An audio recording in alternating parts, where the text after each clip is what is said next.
All right, so welcome everyone to another deep dive. Yeah. And today we're doing something, well, a little different. Usually we look at historical figures or events, but today we're diving into something that's been offering people comfort and guidance, literally for millennia. Psalm 5. Okay. Yeah. And I know what you might be thinking, a religious text? Really? Really? Right. But believe me, this one, it still packs a punch, even thousands of years later. It really does. Yeah.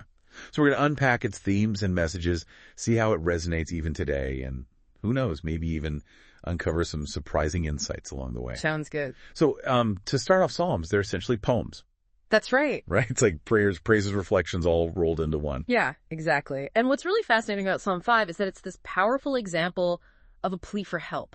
When you're faced with adversity or wickedness. Yeah, and you can feel that right from the opening verses. It's like this raw outpouring of emotion, like the speaker's just desperate to be heard. Oh, absolutely. There's an urgency there. It's almost as if they're saying, hey, I'm hurting, I'm struggling, and I need you to listen.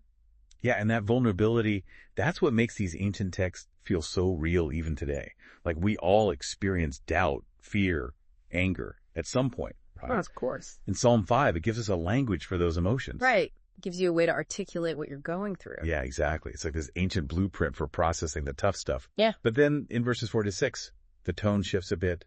It becomes less about the personal pain and more about God's response to all that evil. You're right. It's this interesting contrast. We have this very personal plea and then this powerful affirmation of a God who despises wickedness, deceit, violence. It's like the speaker is drawing strength from knowing they're aligned with a force that's bigger than themselves, something that stands for justice and righteousness. And that actually leads perfectly into verses 7 and 8, Yeah. where the speaker is seeking protection and guidance from God. There's this beautiful imagery of entering God's house, bowing down in the temple, finding refuge in something larger than themselves. Yeah, and that reminds me of how people throughout history and even today, they find solace in faith during difficult times. It might be prayer or meditation or even just connecting with a community that shares your values. But that need for refuge, that seems to be something universal. Definitely. Okay, so we've got this raw plea, the affirmation of God's justice and this deep yearning for protection. But then verses 9 and 10 hit, and the speaker just unleashes this torrent of accusations against their enemies. Yeah. And they use some seriously vivid imagery to describe their deceitful nature. I mean, stomach's like the place of destruction. That's intense. Right. It's almost Shakespearean. It's like this eruption of anger and a desire for some kind of payback. But I think it's important to remember this is poetry. In poetry, it often uses strong language to get those emotions across.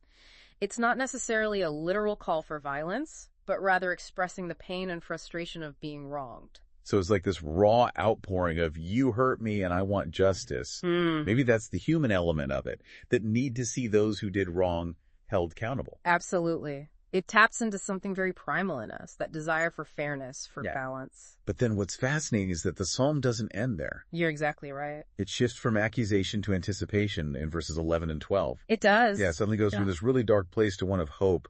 The speaker seems confident that God will protect the righteous and bring joy to those who seek refuge in him. Yes. It's like the storm has passed and there's a sense of calm and reassurance. The speaker's not consumed by anger or fear anymore, but by a strong belief that in the end, good will win out. So we've gone on this journey from a desperate plea to a declaration of faith in God's justice and protection. It's amazing how these ancient themes of seeking refuge, grappling with injustice, and finding hope still feel so relevant to us today. I completely agree. And as you continue to reflect on Psalm 5, think about how these themes resonate with your own life. What imagery or language stood out to you? Did anything give you new insight into how you face challenges? Seek comfort. Find meaning in the face of all the adversity life throws your way. It's important to remember these ancient texts are more than just something from the past. They're full of wisdom that's waiting to be explored. Absolutely. Well, on that note, thank you everyone for joining us for another deep dive, and we'll see you next time. See you then. Bye. Bye.